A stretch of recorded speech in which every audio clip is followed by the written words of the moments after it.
10 finalists, 3 awards. Hear their stories and see who gets to take home the prestigious trophy for the most innovative, most inspirational, and the most impactful idea. Fabulous. Before we hear from the next 5 Smart 50 panelists, let me introduce the jury and the experts once again. Ajit Balakrishnan, CEO Rediff.com. Debjani Ghosh is the president of NASCOM. Gopal Srinivasan, chairman managing director of the TVS Capital Fund. Padmajay Ruparel is the co-founder of the Indian Angel Network. And Shyam Srinivasan, CEO and Managing Director of Federal Bank. And in no particular order, our special guest seating out here, Mr. Harkesh Kumar Mittal, Member Secretary, National Science and Technology Entrepreneurship Development Board, Pradeep Gupta, Chairman, Simon Media Group and co-founder of the Indian Angel Network, Professor Ashok Banerjee, Professor IIM Calcutta and also the Director of the IIM CIP, Devashri Nandividas, who's looking after the Boston round really, and is Associate Professor and Program Director at the Brandeis University. K. Ganesh, a serial entrepreneur who's mentored a large number of companies and influenced many more. Mr. Ramraj, co-founder of SIFI and Senior Advisor of LVR Equity. Vikram Mahajan's with us, CEO of White Box Capital. Sanjeev Iyer, founder, Upcar Consulting and President, Pan IIM Alumni Association, Singapore.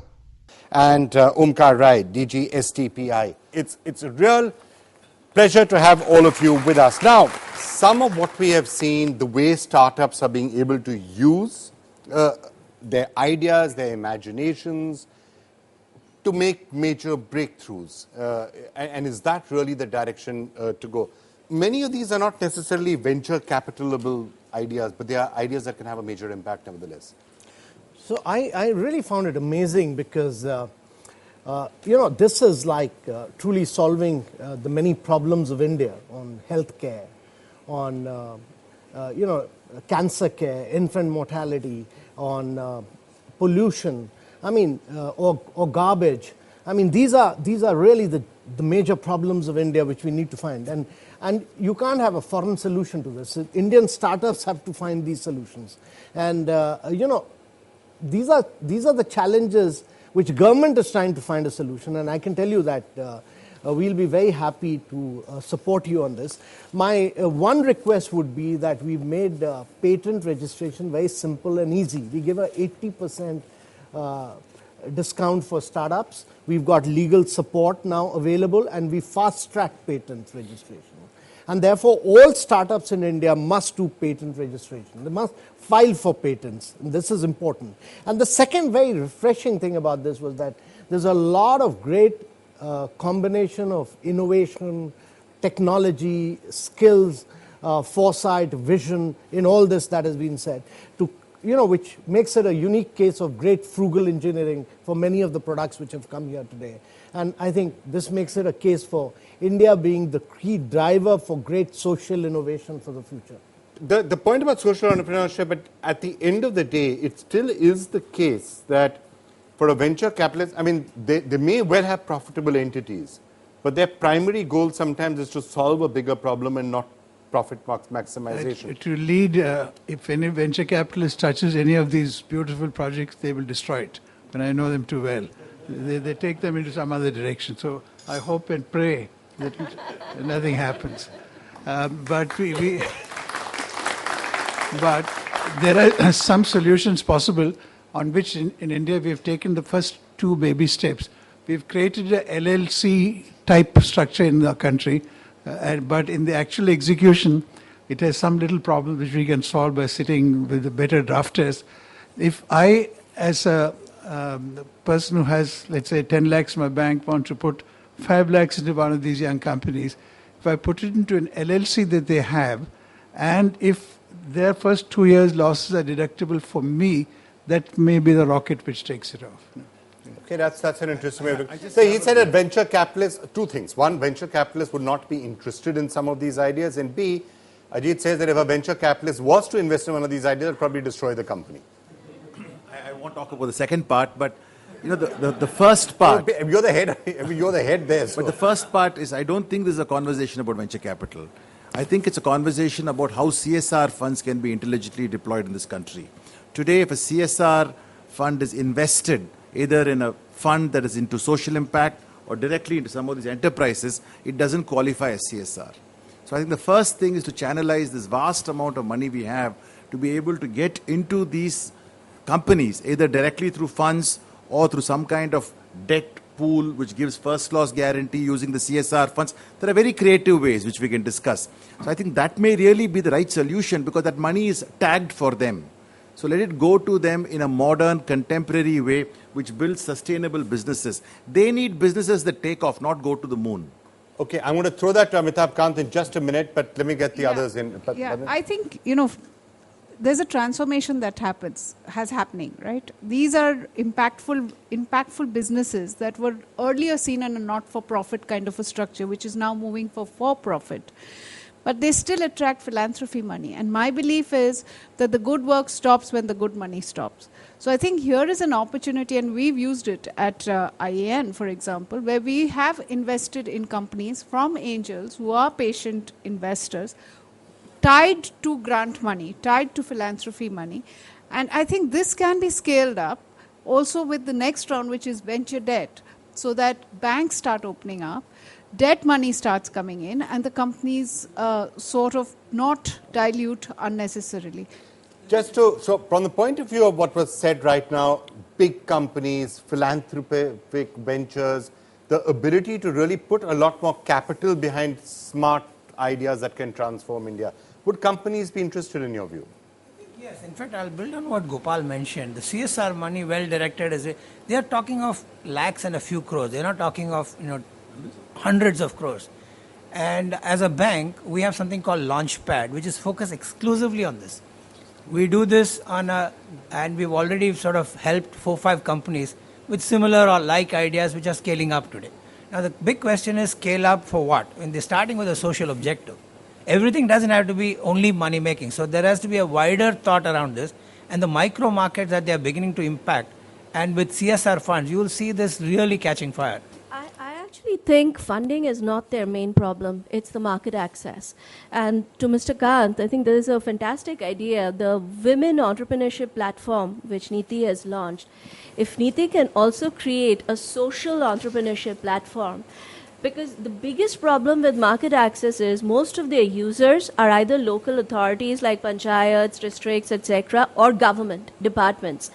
How do you navigate through that maze and find the right person is a huge problem. Most of the philanthropic organizations in India and many, many leading entrepreneurs and trusts in India would just pick up these great ideas and support them. I mean, there would be no issue of financing for these great ideas, which is really going to transform India. But government itself, one is that government has pushed for this fund of funds, which then supports a vast number of venture funds. And amongst that, we are looking for great social innovations which can then be supported through this fund of funds. And secondly, other than DST, a huge amount of disruption is taking place within the government. We're supporting a vast number of incubation centers. We're supporting a large number of tinkering labs. But I think the government's key role in all this is to be the first buyer, is to create the market for you. And, the key challenge really is about government creating the initial demand.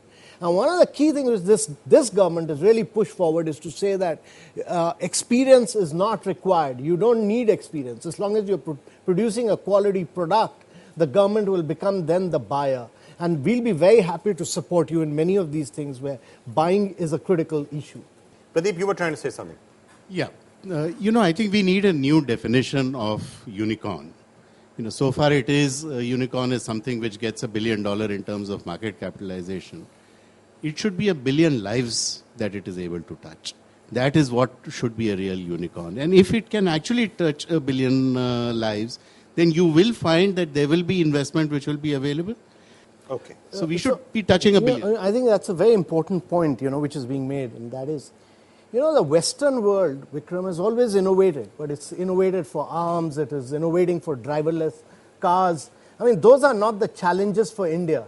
The challenges are what these young startups have come up with. And therefore, we need to really push the limits on these challenges because they're finding the solutions to the problems of India. All right, let's just listen in. Nanan Al-Kidwai had sent us a special message for this, another one of our small keynotes. This is what she had to say in the entire idea, and then I'm going to get back to the presentations. I am absolutely delighted to see the enthusiasm with which all of you have come together to participate in this event. An event which showcases great options, innovations, opportunities for making our living conditions better. Now, if you look at programs like the Swachh Bharat Mission, which have been ranked amongst the highest in every survey that happens in terms of what citizens like of government programs, it tells me that people want to see improvement. The citizens want to see change. But in order to effect this, we need ideas. So it isn't, to my mind, just about technology. It is also about the business model to deliver the service. And what I mean by this is, fine, so we now establish a community bank of toilets. And indeed, I have seen these, for example, in the slums of Dharavi. But we need the organizations that can ensure that the operating environment is right, that the toilets are being maintained, that people who are maintaining them are being paid on time, and the delivery of that service will be key. So multiple opportunities out there, huge opportunity for skilling, huge opportunity for jobs, and as a result of that, contribution to the GDP of the country. So for every one of you there, for the ideas that are actually going to get implemented, you are going to be an agent of change which is critical to take our nation forward. So thank you for being so active a part of this great initiative. Thanks so much, Nana, for that comment. Let's get back to our presentations. 5 more to go. Can I call up on the stage now Dr. S. Krupakar Murli from Multiverse? I am Dr. S. Krupakar Murli with MS PhD from University of Wisconsin-Madison. I am the CTO of Multiversal Industries Private Limited. I'm going to show you some disturbing pictures. Public toilets are a nuisance today. I mean, it is disturbing. This is the ground reality for most Indians. And food is not available to all. You actually see that little baby down there. It's trying to steal away food from the bowl of another baby. And irony is there is no food down there. I mean, our farmers are committing suicide every single day. And there's nothing, being done. People are attempting to do something, but is there no solution? Can't we do something about this? I truly believe there is a solution for all of these problems. The solution is the golden fluid. Everyone produces it. 70% of our population needs it. And it is also going to help the remaining 30%. Do you know what I'm talking about? It is urine. So how am I going to generate money out of this? In the first place, I'm going to collect it. In order to collect it, I have a series of inventions that I've come across. And I have actually created them. I'm going to collect the urine in a very pristine form. And once it is collected in a pristine form, it is going to be processed on board using a device which I have invented again. It converts urine into liquid fertilizer. Urine already has NPK, nitrogen, phosphorus, and potassium. That's exactly what you need in fertilizers. And once it is being processed, it is going to be delivered to the farmers using an army of micro-entrepreneurs who are going to use this advanced vehicle, which I call the bullock cart. But yes, it is advanced because it's going to use inflated tires, shock absorbers, and hand brakes. So this is going to help, the bull is going to be able to carry about 5 times the load that would otherwise be difficult for the bull to carry. And once it reaches the farmer is going to benefit. He's going to get the fertilizer at 50% the cost. And our tests have shown that when these plants actually grow, when we have all of this produce coming out, they are of better quality. They even taste better. So how am I going to make money? Essentially, I'm going to sell my products to the customers and also sell the processed urine to the farmers at very subsidized or very low cost. This solution is different because it solves the problems of 2 different sectors, essentially public hygiene and agriculture. It also prevents water body pollution. Because right now we are dumping all everything into the ditch. In fact, you might not realize the worth of urine that you are dumping into the gutter is rupees 10 per day. Add it over the entire year, it is 3,650 rupees, which is $56. Now multiply that by 1 billion walking and talking bioreactors, which is ourselves. It is $56 billion, which is more than our defense budget. That is what we have been dumping into the oceans and looking for these funds everywhere and trying to dig deep holes into the ground to get the oil out and do this. We already have the solution with us. We just have to implement it. So it's a simple, comprehensive system of modular units, and it triples farmers' income and provides hygienic toilets for all. So please join our new Fluid Gold Rush to transform India. Thank you very much. Wow, that's really interesting. Okay, you get to pick. You got to pick a juror. Shyam Srinivasan. Yeah, this is a tough one to ask a question also, right? Hey, compliments at such a Thank you, sir. out-of-the-box thought. What prompted you to think this through? Actually, it was my wife and my daughter, I should say. I lived in US for a long time and then returned back. I used to drive my car everywhere. On one occasion, I was driving. My son was also with there, but my daughter and my wife, they went to the restroom. And my little daughter, she came out screaming, dirty, dirty, I don't want to go in there. And my wife, she was almost in tears. My daughter almost wet herself. So at that point, my wife, she was like, what's wrong with this country? I mean, women in India can't even relieve themselves with dignity. Why can't somebody do something about it? And I was available over there, so she shouted at me, said, you invent all these damn things for multinational companies, why can't you do something about it? Somebody has to do something. That triggered something. That triggered something in my mind. I was like, yeah, I have this advanced degrees, master's in nuclear engineering, PhD in plasma physics, and why can't I create a solution for this? And I started thinking about it. As I started thinking about one problem, I was like, there's another problem, another problem. People were like, why can't you create something for this, for this? So now I have like 12 different products, out of which 4 are already in the market. And now I'm able to, when I actually finally started thinking holistically, the entire solution, the 3,600 feet high view, I realized that I can solve the problems of one sector by taking the problems of another sector and using it as a solution. So this is the way to actually solve the problem. In fact, government is looking for ways to double the income of farmers. How will you do that? This is the way to do it, because farmer is not only saving on the expense of the fertilizers, but he is also going to have better produce, which is good for the rest of the society. Thank you. Good. Wow. Okay, yeah. Coming back to that question with your basic premise, you'll have a nice clean toilet so you can contain pristine urine. How do you ensure that the toilets get maintained? Because it's not exactly. That simple. That is why I said I have an army of entrepreneurs. The entrepreneurs who are going to carry this processed urine are also going to be my ambassadors to that toilet. They're going to go see if everything is working. My customers who have purchased this device from me, they also will benefit because I'm going to give this AMC for free. I say, I'll maintain my product.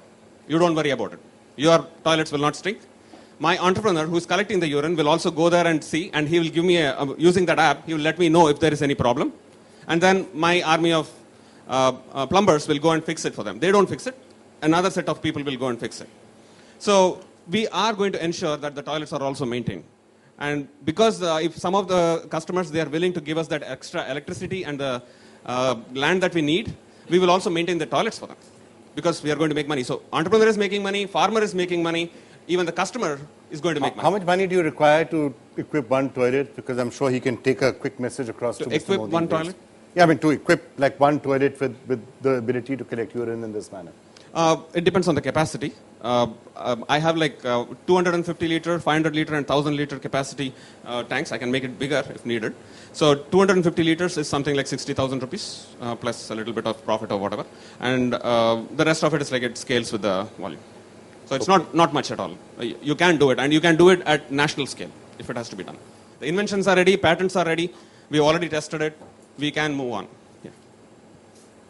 Yes, sir. So one of the things that's fascinating is that you're also creating a lot of employment across the board. Yes, sir. That was my goal and, too. That I think, kudos to you for taking it forward. So the one question I have is that how is this entire logistics? It looks like a huge logistics question to me. How do you plan to solve that? Exactly, sir. Thank you for asking that question. I started off thinking the same way, how am I going to do it? Then I was like, I need to have the farmer sign up. I need to know where the tanks are getting full. So I have incorporated IoT into it. So now I know which toilet, which tank is getting filled and processed. So that is communicated to the server. Server communicates to the cell phone, and a micro entrepreneur knows where to go and collect. It will also optimize the paths in which he's going. Because sometimes on the way, the tank is only half full, but he can collect it because he has capacity. So he can do that. So it optimizes that. It does something else also. The farmers can actually sign up. They will tell me the size of their plot or their field. Then I know how much they need in the drip irrigation system. So, but I can do one more thing, which is very important. Right now, what is happening is when tomato price is high this year, all the farmers start planting tomatoes, and next year they crash the price. If potato price is high, they plant all the potatoes and then they crash it. So there is no coordination. But I can provide that coordination using this app. Because I'm giving like 7 to 8 of these options, or 10 options, whatever, from which your farmer has to choose. So that choice is up to me, what I'm providing him. He cannot choose tomatoes while there is no choice for it. So he can pick that, and once you do that, then he will only plant those. I can also give him a small analysis, how much money he's going to make over a year, and how much he's going to save this, and give him some nice view, and he'll be happy. Okay. So that is the whole point. So this app will do everything for you. Dr. Mantri, that's really interesting, and congratulations for fluid gold, as I think you put it. Thank you, sir. So much.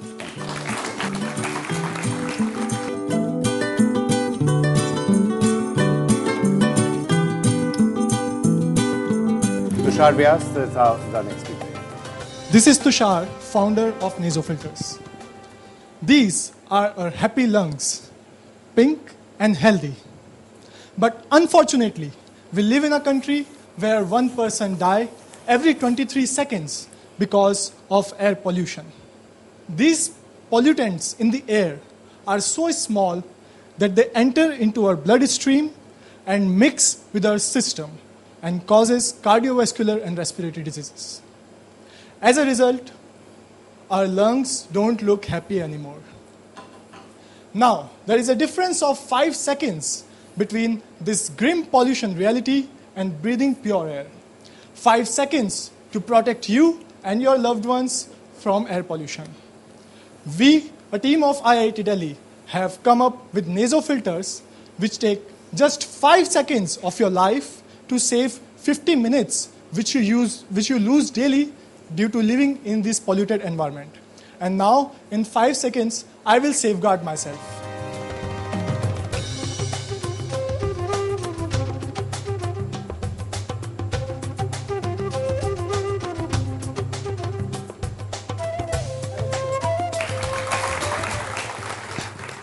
This national award-winning innovation is now winning the hearts of millions and have been recognized by South Korean government as well. Nasofilters is not only limited to commuters, bikers, or riders, but is now impacting life of people in industries and hospitals through nasofilter dispensers. So this is nasofilter, a nano solution to a mega global problem. Thank you. Okay, why don't you pick a jury member to ask it? Ms. Padmaja? How are you going to scale this? This needs, this problem is absolutely all over. Everybody needs it. How are you going to scale it? How are you going to manufacture it? How are you going to make it a viable business? Scaling in the terms of production? Production, marketing, reach. So basically we have our own facility for the filter media manufacturing, which is based out of nanotechnology. So that is the core essence of this product.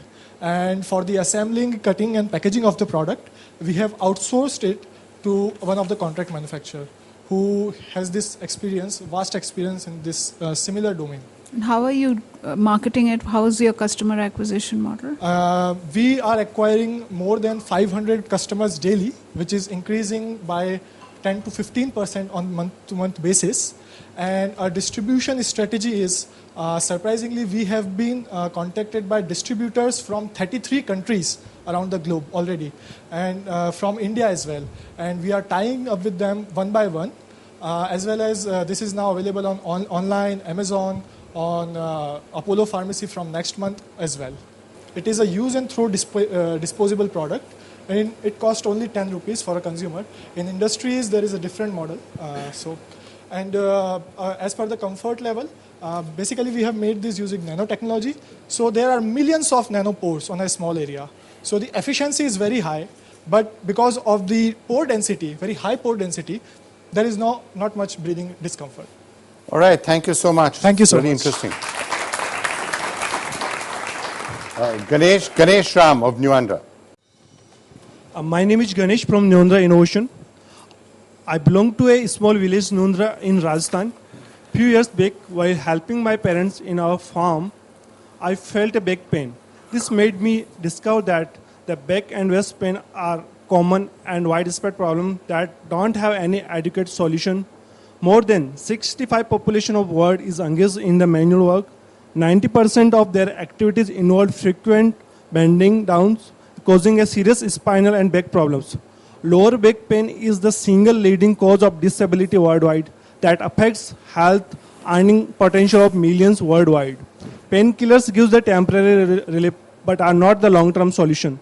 Spine surgery is complex and expensive and out of reach of most of people. That's why we created a Jaipur belt, an efficient, affordable, and lightweight exoskeleton to assist anyone with the back problem, especially the manual workers. Dr. Alok and Dr. Jain from SDMH Hospital collaborated with me to solve this problem. Clinically validated Jaipur belts help by offloading a spine and waist up to a variable limit without restricting body movements.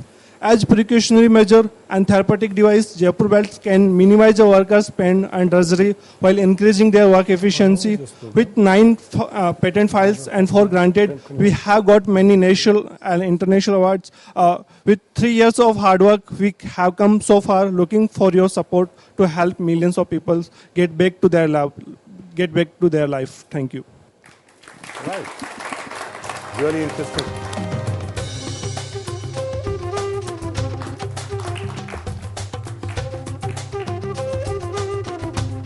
It allows you to do all kind of body movements, like do not restrict whether you are climbing, running, or you are doing frequent bending downs. You can bend down frequently. You can pick heavy jobs and you can walk.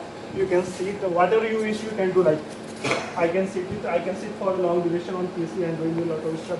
So at the same time, it continuously offloading your spine. That reduces the possibility of your spinal diseases like slip disc spondylitis and etc.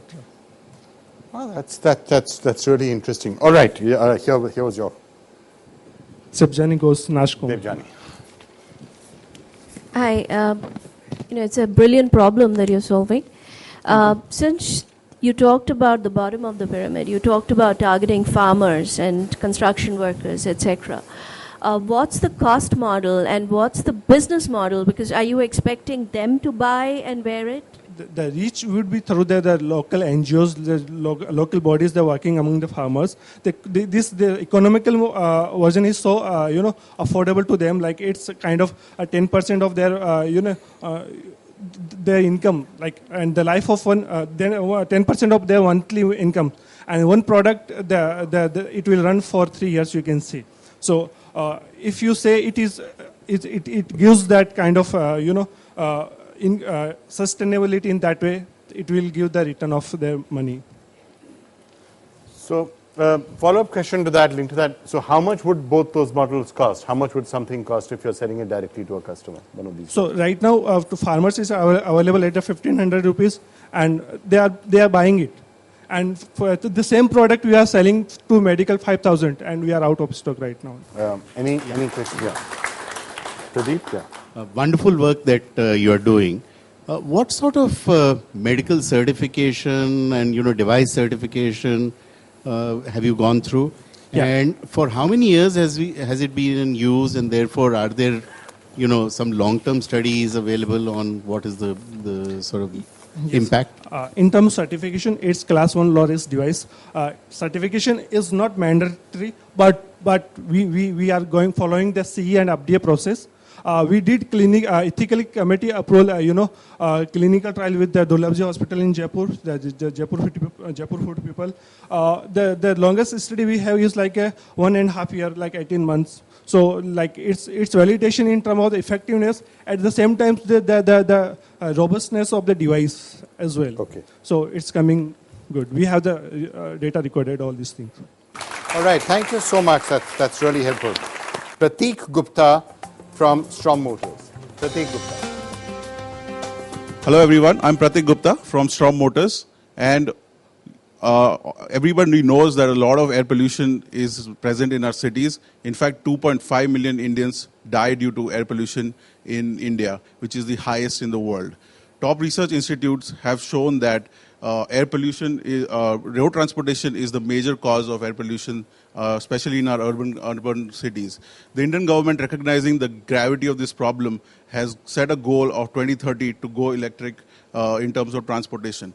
Making transportation electric will not happen by a few wealthy individuals driving pricey electric cars. A recent survey showed that 34% Indians want to buy electric cars. But how many people can really afford cars which are above 8 to 10 lakh rupees? At Strom Motors, we see this as a huge gap for the next 3 to 4 years with a big market potential. Introducing Strom R3, a compact, all-electric, urban car for every Indian. With a fully air-conditioned cabin, it provides every Indian an opportunity to own an electric car under 3 lakhs. The car is both safe, easy to drive, and only costs 40 paise per kilometer. We at Strom Motors have a qualified and extremely dignified management team. Our Professor Brankenship, who's an MIT PhD, Jean-Luc, who's an experienced tech CEO, and me, Pratik Gupta, together have executed several defense and industrial solutions. Please join us to help India drive electric. Let's go for electric drive. Thank you. It's an unbiased question. Just wanted to check with you, what is giving you the confidence to take on the world? Because you're doing that, and I think that's fabulous. Yeah. But tell us the secret. I think just growing up in India, like I grew up in India where, a lot of changes were going on. And then I went to US, got my degree, and then started working for bigger organizations like NASA and US Army. There I realized that actually the solutions are very basic.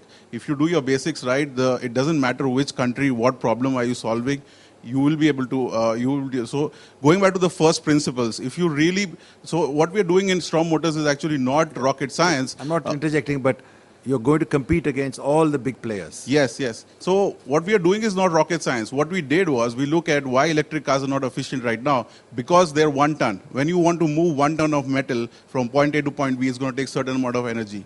We identified that the average occupancy of a city car is 1.6. So we made a car which is actually 3 wheels with 2 wheels in front, 1 in the back, which gives you the same stability as a 4-wheeler car, but reduces the weight by half. When you reduce the weight by half, you basically increase the efficiency 3 times. And the cost comes down by 3 times, So that's why we are able to propel our car from point A to point B at 40 paise per kilometer. All right. Anantha, you have a question? Just 2 questions, because they say that an electric car, almost 50% of the cost is in battery.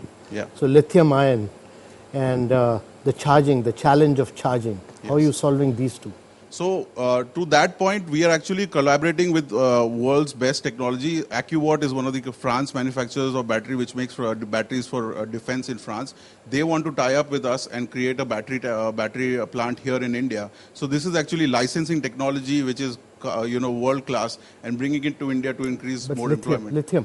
Yeah, is it lithium-based battery? Yes. What about safety? If you made it a 3-wheeler, you've reduced the weight a lot. Yes. Is it unsafe? So yeah, we have adhered to the international SAE standards when we made it. In fact, we have crashed a lot of our initial, which is actually not required by the Indian government. But we went ahead because we want to make a world-class product, which today we design a platform and we can export to everywhere in the world. So that is how we ensure safety. All right. Somebody here. Yeah, no, this is extremely needed and fascinating stuff that you're doing. 2 questions, the standard challenges, like Amitabh Khan mentioned. Yeah. What is the time to charge? How many kilometers it will do on a single charge? If you don't use the fast charge, but use the regular charge. So basically, on one single charge, we do 80 kilometers. But the consumers this is a capsule-based battery system, so you can add more capsules. So you can upgrade it to up to 150 kilometers of range on single charge. In terms of charging, again, we are relying on the ecosystem. And we all know the ecosystem is developing. But when you buy the car, you get two chargers. One, you will come and install it at your home. And if your business allows it, we will come and install it at the business. So when you drive into your work, your battery is charging while you are working. And then you have enough juice to come back home. How many hours to a charge? So how many? It's about 3 to 6 hours. If we do offer this fast charger, which will charge in 3 hours, and the normal charger will take 6 hours for a completed depletion battery. Yes. And what do you expect the end user price to be? So end user price is around 3 lakhs. On top of it, you will get government FAME subsidy, which is for a 3-wheeler 60,000 rupees. And on top of it, state governments are offering a lot of rebates and zero registration cost and stuff. Yeah. Great. All the best. Thank you. Thanks everybody. Really interesting. Thank you so much. Carl now with Village Industrial Power. I'm Carl Bielenberg, Chief Technology Officer of Village Industrial Power. My wife, who's the Chief Executive Officer of Village Industrial Power, is not able to be here. We have offices, our headquarters in Bradford, Vermont, USA, about two and a half hours from Boston. We have offices in Nairobi and also in Pune, and we're manufacturing in Pune. Village Industrial Power has developed a small biomass power plant, which is actually a combined heat and power plant, designed to provide energy to village-level and farm-level enterprises that process the farmer's crop. The first example we're working with here is jaggery. The reason for that is jaggeries, there are about 750 jaggeries within about a 20-kilometer radius of Pune. So this gives us an opportunity to access quite a large market and almost by word of mouth. So what you see here is a typical jaggery. Typical jaggery produces about 300 tons of jaggery per year, about 1 crore in value. And there are about 40,000 jaggeries in India, which employ collectively about 2 million people. So it's a fairly large opportunity countrywide. This is prosperity, except for one thing. The profit margin is very small. So what we've done is we've gone out and looked at these jaggeries and tried to figure out what could be done to improve their profitability. What we found is that the main problem, or the main opportunity, I should say, is the ability to use biomass more efficiently. These jaggeries typically use their bagasse to boil the sugarcane juice at an efficiency of about 50%. We have constructed a boiler which can be added on. You see it with the chimney there, the tall chimney. That's a heat recovery boiler which sits where the chimney normally would go, and it enables them to extract enough energy from the smoke to increase their productivity by about 20% and also save 20% of their bagasse. Now, the interesting fact is that the 20% of their bagasse that they would otherwise be using is worth just as much to them in net revenue as all the jaggery they produce. So it doubles their net income. We also have other applications. This is our VIP power unit. This can also be used on jaggeries that do not have electricity to replace about 2.5 lakhs per year in diesel consumption. But here you see it connected to a dryer. That's a fruit and veg dryer. It could also be used for fish, which enables you to process about 300 kilograms of fresh food in about 5 hours' time. And it does a very high-quality drying job because it doesn't heat the food very much, but it has the circulation of a wind tunnel. It has a very high air velocity, enabling the food to be dried very fast, but at a low temperature. So we're looking for really high-performance technologies that are affordable to the farmer. Thank you. Thank you so much. Jury member, I think Ajit, you're the one going to... Yeah. Oh, yeah. Okay. Compliments on thinking so deep about a problem which is in front of us but not visible to many Indians. And how do you, at the moment you said you just need funding to try this out. Mm-hmm. Do you plan to market it worldwide, or what is your plan? Well, for the jaggery portion, of course, the market is mainly in India. And we plan to approach that organically. We want to really go into the market in Maharashtra state. There are very large markets in Kolhapur and Pune and, basically the sugarcane belt. We will be looking at jaggeries in the north. In fact, this week I'm going up there to see what they look like and what their needs might be. That's a really very great idea. Congratulations to you. The only thing is that the farmers would be required to invest upfront. Mm-hmm. So what is the viability model for them? Okay. For the capital cost of the power unit, We're looking at about 6 lakhs rupee currently. We're hoping to drive that down as the demand increases. We'd like to get that down to about 4 to 5 lakhs rupees. The heat recovery boiler is considerably cheaper. It's about 2 to 2.5 lakhs rupees currently. However, even the power unit connected with one dryer, and even better yet, 2 dryers, since it can power 2 dryers, can actually return the investment in 1 year, provided that the farmers or the village has enough of the crop that needs to be dried. Carl, thank you so much for joining us. That's really, really interesting. I'm going to ask the jury to now pass their scores back, and we will try and somehow figure out, get some sense of what of whom they're going to select out of this. But I mean, I don't envy their task. Just fascinating presentations. I really enjoyed being here, and I think really path-breaking work being done by entrepreneurs here. And I think the great thing is that they're looking at real challenges of India.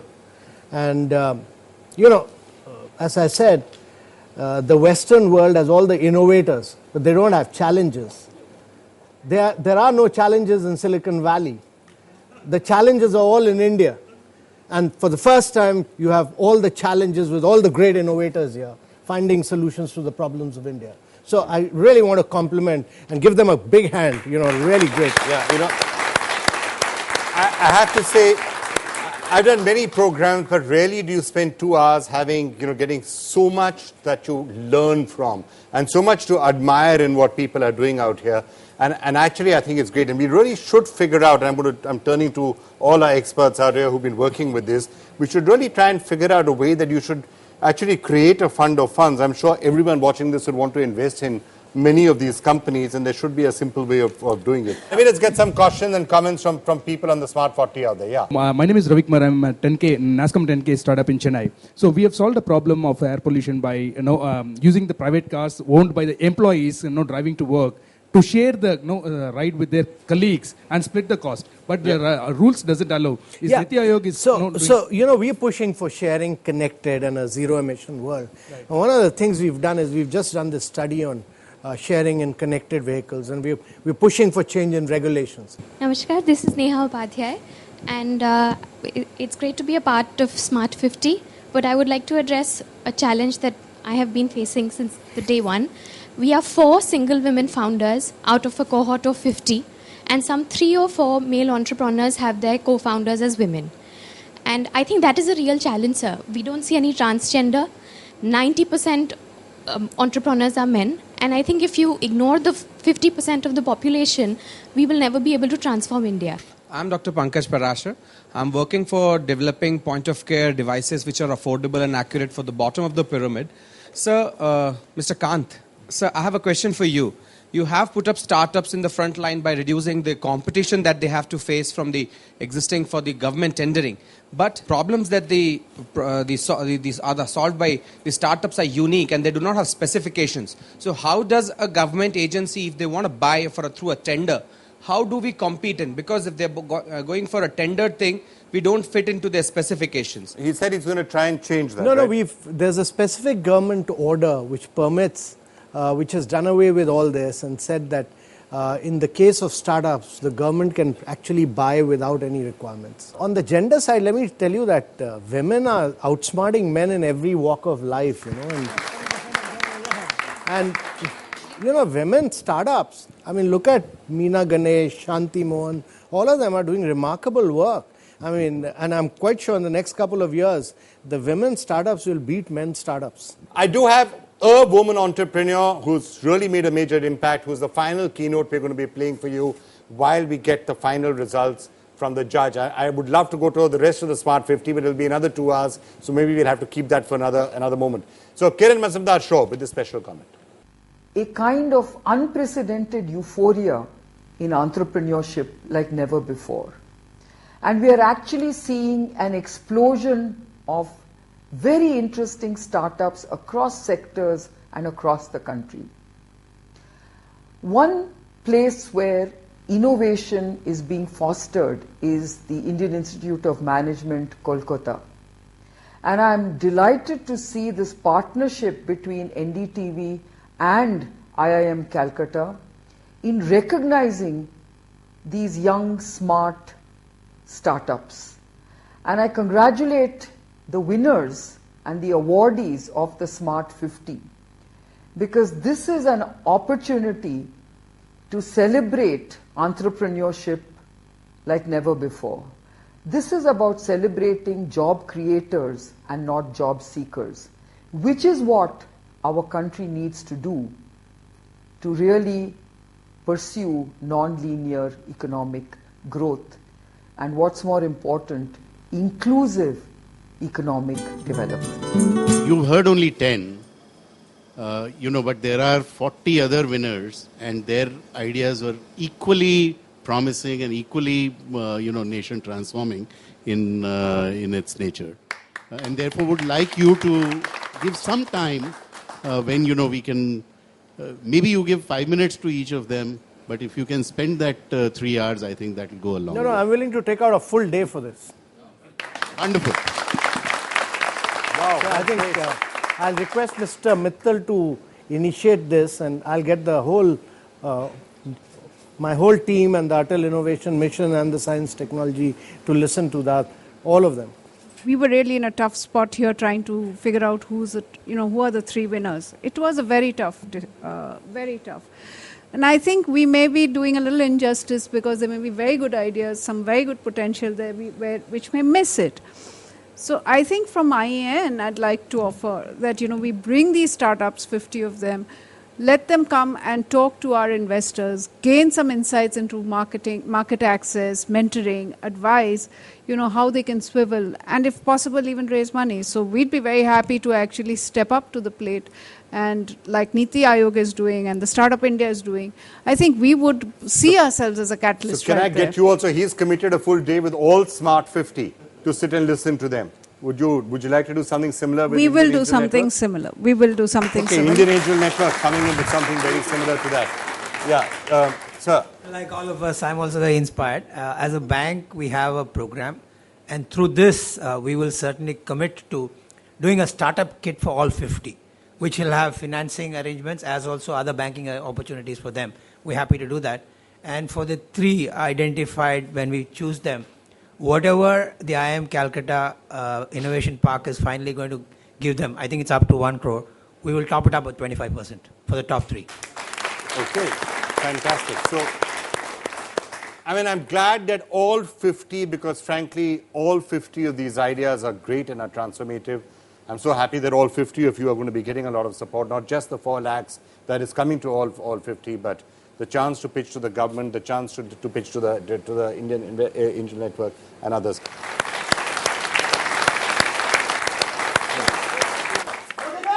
Can we have a Smart 50 goal? Smart 50! Once more! Smart 50! Louder! Smart 50! Thank you. Mr. Kant, can I get you to stand here and please announce the winners? Yeah. Thanks, jury, for this. I've got the final list of awards. Most inspiring is Extra Carbon. The founders are Avinash and Gaurav. Congratulations.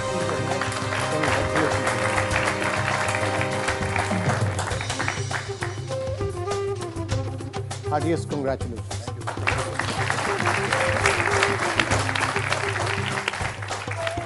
The most innovative is Takachar, Vidyut and Kevin.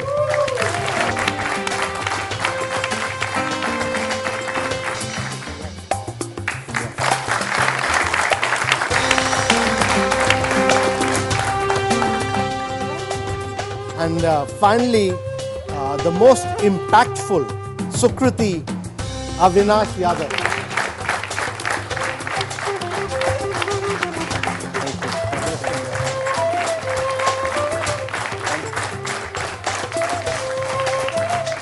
Wearing those nasal filters, so I can tell you that a lot of other potential impact is there to be made. I really would think that all of us need to spend a lot more time with all of you, all the 10 sitting out here and the 40 out there.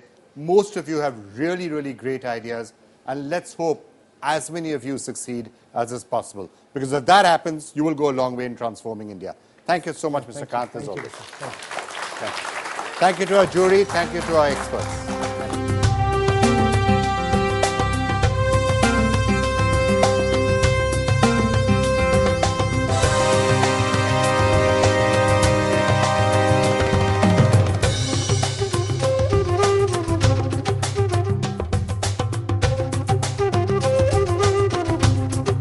This is the first time I'm participating at a competition at such a large scale. So it was experience was very good for me, and just hearing the pitches again, it was just fascinating to see it was very inspiring to see all these concepts which are really transformational for me, and just motivates me to work further.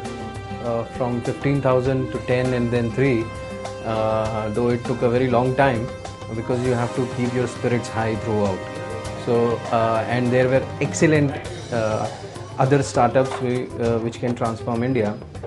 Among them, we think, I mean, if we all come together, we are going to seriously transform the India. So overall, the journey was very educative and exposure was brilliant. It gives us immense pride to be on top 10 first and top 3 now. Oh my God, it was a very amazing journey. All of us dream of going to IIMs and studying there, and this was an opportunity to live in IIM Calcutta for a week, working on your startup with all these professors who are experts in their field in the country. So we are optimizing operations, and within 6 months we want to completely optimize it so that we can start scaling. And our target is installation of 50,000 units in next 3 years, which is until 2022, which happens to be 75th anniversary of India's independence.